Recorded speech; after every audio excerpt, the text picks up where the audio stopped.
മുസ്ലിം ലീഗിന്റെ പ്രസിഡന്റ് ബഹുമാനപ്പെട്ട സാദിഖ് അലി ശിഹാബ് തങ്ങൾ അദ്ദേഹം ഈ മുനമ്പം വഖഫുമായി ബന്ധപ്പെട്ട് ചില കാര്യങ്ങൾ പറയുമ്പോൾ എന്തൊക്കെയോ മറച്ചു വെക്കുകയോ അല്ലെങ്കിൽ ആർക്കോ വേണ്ടി അദ്ദേഹം എന്തൊക്കെയോ മാറ്റി വെക്കുകയോ അതുമല്ലെങ്കിൽ ആർക്കോ മൈക്കയായി സംസാരിക്കുന്നോ എന്നൊക്കെ തോന്നിപ്പോവുകയാണ്.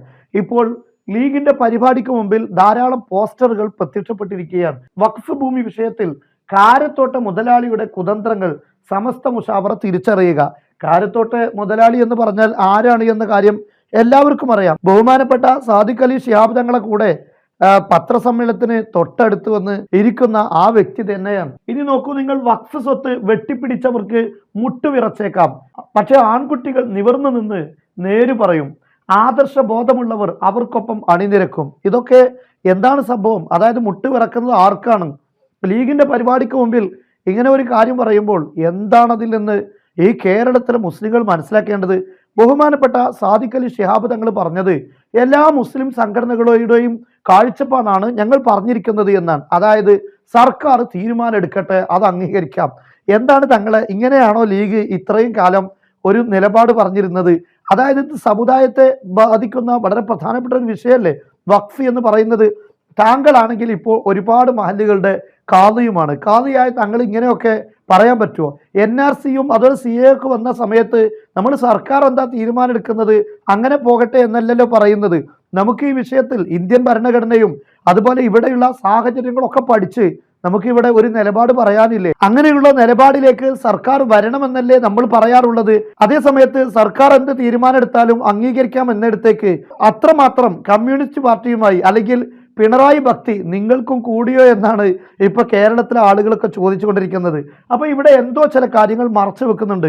ബഹുമാനപ്പെട്ട തങ്ങളെ വഖഫിന് ഇസ്ലാം എന്താണോ അതിന്റെ രീതി നിയമങ്ങൾ പറയുന്നത് അത് തന്നെയാണ് നമ്മുടെ വഖഫ് ബോർഡ് അംഗീകരിക്കുന്നത്. അതനുസരിച്ച് ആ ഭൂമി കൊണ്ടുപോവുക എന്നതാണ് വഖഫ് ബോർഡിന്റെ ഉത്തരവാദിത്വം. നിങ്ങൾക്കറിയാമല്ലോ, കേരളത്തിലെ 99% എന്ന് പറയാം അത്രയും വരുന്ന വഖഫ് സ്വത്തുകളെല്ലാം സുന്നികളായ ആളുകൾ സുന്നികൾക്ക് വേണ്ടി വഖഫ് ചെയ്തതാണ്. ആ വഖഫുകളുടെയൊക്കെ വൈലോയിൽ അതൊക്കെ രേഖപ്പെടുത്തിയിട്ടുമുണ്ട്. പക്ഷെ ആ വഖഫുകളൊക്കെ സംരക്ഷിക്കാൻ വേണ്ടി തങ്ങളുടെ പാർട്ടി അതായത് മുസ്ലിം ലീഗ് നിയോഗിച്ചിരിക്കുന്നതൊക്കെ വഹാബികളെയാണ്. അതായത് വഖഫ് ബോർഡിൽ ഓഫീസർമാർ, അവിടെയുള്ള ഉദ്യോഗസ്ഥർ ഇതുവരെ എല്ലാം വഹാബികളെയാണ്. ഈ സുന്നികളുടെ വഖഫൊക്കെ നോക്കി നടത്താൻ വഖഫ് ബോർഡിൽ വഹാബികളെ കുടിയിരുത്തിയപ്പോൾ തന്നെ ഇതിന്റെ പിന്നിൽ എന്തൊക്കെയോ ചില തട്ടിപ്പിനുള്ള സാധ്യതകളുണ്ട് എന്ന് കേരളത്തിലെ മലയാളികൾ ആരെങ്കിലും ചിന്തിച്ചിട്ടുണ്ടെങ്കിൽ അവർ തെറ്റുകാരാണെന്ന് പറയാൻ നമുക്ക് സാധിക്കുമോ? കോഴിക്കോട്, വാഴക്കാട്, ഇങ്ങനെ കേരളത്തിന്റെ നാനാഭാഗങ്ങളിലും ബഹുമാനപ്പെട്ട തങ്ങളെ കോടിക്കണക്കിന് രൂപ വില വരുന്ന ഭൂമികളാണ് വഹാബികൾ തട്ടിയെടുത്തിട്ടുള്ളത്. അതുകൊണ്ട് തന്നെ ആയിരിക്കണം ഈ വഖഫ് സ്വത്ത് കൊള്ളയടിച്ചതുമായി ബന്ധപ്പെട്ട് അല്ലെങ്കിൽ വഖഫ് സ്വത്തിലെ ക്രമക്കേടുമായി ബന്ധപ്പെട്ട കാര്യങ്ങൾ പറയുമ്പോഴൊക്കെ ലീഗ് അവിടെ പെട്ടെന്ന് ഇടപെടുന്നുണ്ട്. പക്ഷെ ഇടപെടുമ്പോൾ നമ്മൾ കരുതും ഈ വഖഫ് സംരക്ഷണമാണ് എന്ന്. ഈ അടുത്ത് സമസ്ത EK വിഭാഗവുമായി ചില പ്രശ്നങ്ങളൊക്കെ ഉണ്ടായപ്പോൾ അവിടെ ആദർശ സംരക്ഷണ സമിതി ഉണ്ടാക്കിയിരുന്നു. എന്ന പോലെ വഖഫ് സ്വത്ത് സംരക്ഷിക്കാനുള്ള ഒരു സമിതി ഉണ്ടാക്കി. അതൊക്കെ സംരക്ഷിക്കാനുള്ള പുറപ്പാടാണ് എന്ന് കരുതിയിട്ടുണ്ടെങ്കിൽ തെറ്റിപ്പോയി. നേരെ മറിച്ച് ആരെങ്കിലും അവിടെയുള്ള ക്രമക്കേട് പുറത്തു കൊണ്ടുവരുന്നുണ്ടെങ്കിൽ അവരെ തൽക്കാലം സ്റ്റോപ്പ് ചെയ്യാൻ വേണ്ടി ഉള്ള പദ്ധതികളാണ് പലപ്പോഴും ആവിഷ്കരിക്കാറുള്ളത്. അതുകൊണ്ട് തന്നെ ബഹുമാനപ്പെട്ട തങ്ങളോട് വിനയപൂർവ്വം ഓർമ്മപ്പെടുത്താനുള്ളത്, തങ്ങൾ ഒരു ലീഗിന്റെ പ്രസിഡന്റ് മാത്രമല്ല, ഒരുപാട് മുസ്ലിം ആലുകളുടെ കാദിയായി തങ്ങളെ പലരും ബൈഅത്ത് ചെയ്തിട്ടുണ്ട്. മാത്രമല്ല മതസംഘടന എന്നറിയപ്പെടുന്ന ഒരു പണ്ഡിത സഭയുടെ ഒരു കീഘടകത്തിന്റെ വലിയ പ്രധാനപ്പെട്ട ഒരു സ്ഥാനം വഹിക്കുന്ന വ്യക്തിയും കൂടെയാണ് എന്നാണ് ഞാൻ മനസ്സിലാക്കുന്നത്. ആ സ്ഥിതിക്ക് ആ പോസ്റ്റുകളുടെ എങ്കിലും സ്ഥാനം നിങ്ങൾ മനസ്സിലാക്കി നിങ്ങളൊരു വ്യക്തമായ നിലപാട് പറയണം, മതപരമായ നിലപാട് പറയണം. കാദിക്ക് അറിവ് വേണമെന്നില്ല, എന്നാലും അറിവുള്ളവരോട് ചോദിച്ചു പറയുന്നതിൽ കുറവൊന്നുമില്ലല്ലോ. അതുകൊണ്ട് തങ്ങൾ എന്താണ് വഖഫുമായി ബന്ധപ്പെട്ട് ഇങ്ങനെയുള്ള വിഷയങ്ങൾ ഉണ്ടാകുമ്പോൾ എന്ത് നിലപാടാണ് സ്വീകരിക്കേണ്ടത്? വഖഫ് ഭൂമി ആരോ അനധികൃതമായി വിറ്റു, അവിടെ വീടുണ്ടാക്കി. ഇനി എന്താണ് അങ്ങനെയുള്ള സ്ഥലങ്ങളിൽ ഇന്ത്യയിലെ വഖഫ് ബോർഡിന്റെ നിയമം എന്താണ് എന്ന് ബഹുമാനപ്പെട്ട തങ്ങൾ ഏതെങ്കിലും ഒരു വക്കീലിനെ കണ്ട് ചോദിച്ച് മനസ്സിലാക്കുന്നത് നല്ലതാണ്. ഞാൻ മനസ്സിലാക്കുന്നത് തൊട്ടപ്പുറത്തിരിക്കുന്ന ആ പറയപ്പെട്ട പാണ്ടിക്കടവത്തെ കുഞ്ഞാപ്പയും ഒരു വക്കീലാണ് എന്നാണ്. അദ്ദേഹത്തോട് തന്നെ ഒന്ന് ചോദിച്ചാൽ മതി എന്താണ് ഇതിന്റെ നിയമമെന്ന്. അതായത് കുറെ വീടുണ്ടാക്കിയില്ലേ, ഇനിയിപ്പോ എന്താ ചെയ്യുക, ഇനി ഒന്നും ചെയ്യാനില്ല എന്നതല്ല. ഇവിടെയൊക്കെ നിയമമുണ്ട്. ആരാണ് അവർക്ക് ഈ ക്രമക്കേട് നടത്തി ഭൂമി വിറ്റത്? ആ വിൽപ്പന നടത്തിയത് വലിയ രൂപത്തിലുള്ള ക്രമക്കേടാണ്. അവരാണ് ഇതിന് ഉത്തരവാദികളാകുന്നത്. പക്ഷെ തങ്ങളെ അത് ചിലപ്പോൾ വഹാബികളാകും. അതുകൊണ്ട് തന്നെ ചില ലീഗ് നേതാക്കൾക്ക് അവരെ സംരക്ഷിക്കുക എന്നത് വലിയ ഭാരിച്ച ഉത്തരവാദിത്തമാകും. അതുമല്ലെങ്കിൽ ചിലർക്കൊക്കെ ഈ സ്ഥലങ്ങളിൽ കോട്ടേഴ്സുകളും അതുപോലെ തന്നെ ഫ്ളാറ്റുകളും അതുപോലെ റിസോർട്ടുകളും ഒക്കെ ഉണ്ടാകാനുള്ള സാധ്യതയുണ്ട്. പക്ഷെ അവർക്കൊക്കെ അങ്ങനെ ഉണ്ട് എന്ന് കരുതി ബഹുമാനപ്പെട്ട തങ്ങള് അവരുടെ മൈക്കിയായി സംസാരിക്കാൻ പാടില്ലല്ലോ. തങ്ങൾ മാന്യമായി കാര്യങ്ങൾ പറയണം. വഖഫ് ബോർഡിന്റെ ഭൂമി എവിടെയെങ്കിലും അനധികൃതമായി പിടിച്ചിട്ടുണ്ടെങ്കിൽ തങ്ങളെ നമുക്ക് തിരിച്ചു പിടിക്കണം.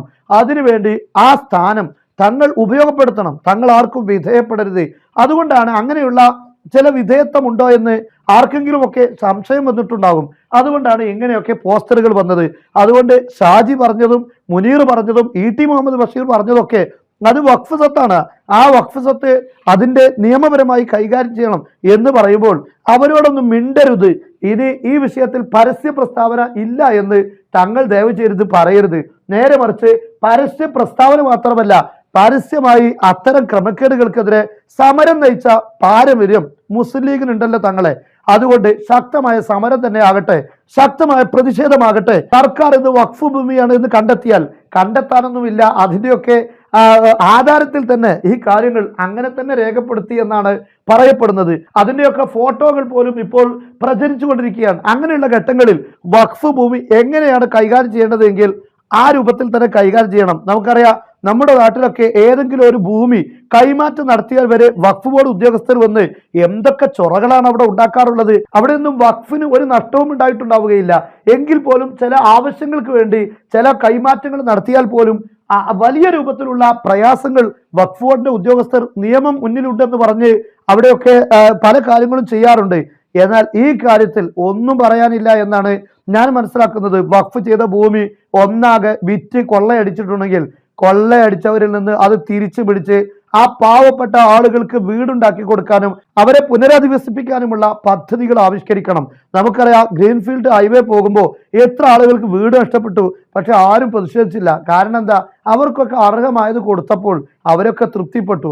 എന്നാൽ ഇത് വഖഫ് സ്വത്താണെന്ന് അറിഞ്ഞാൽ അവർക്ക് വേണ്ട രൂപത്തിലുള്ള നഷ്ടം നൽകിയാൽ അതിനൊന്നും പ്രതിഷേധം ഉണ്ടാക്കുകയില്ല എന്നാണ് നമ്മൾ വിശ്വസിക്കുന്നത്. അതുകൊണ്ട് അവർക്കും തൃപ്തിപ്പെടണം, അതുപോലെ തെറ്റ് ചെയ്തവർ ശിക്ഷിക്കപ്പെടണം. എന്നാൽ മുസ്ലിം ലീഗ് എന്ന് പറയുന്ന സമുദായ പാർട്ടി സമുദായത്തിന്റെ വളരെ പ്രധാനപ്പെട്ട ഉത്തരവാദിത്തം ഏറ്റെടുത്ത് ആ വിഷയത്തിൽ നിലപാട് പറഞ്ഞ് ശക്തമായി മുന്നോട്ട് വരികയും ചെയ്യണമെന്നാണ് നമുക്ക് ഈ കാര്യത്തിൽ ഓർമ്മപ്പെടുത്താനുള്ളത്.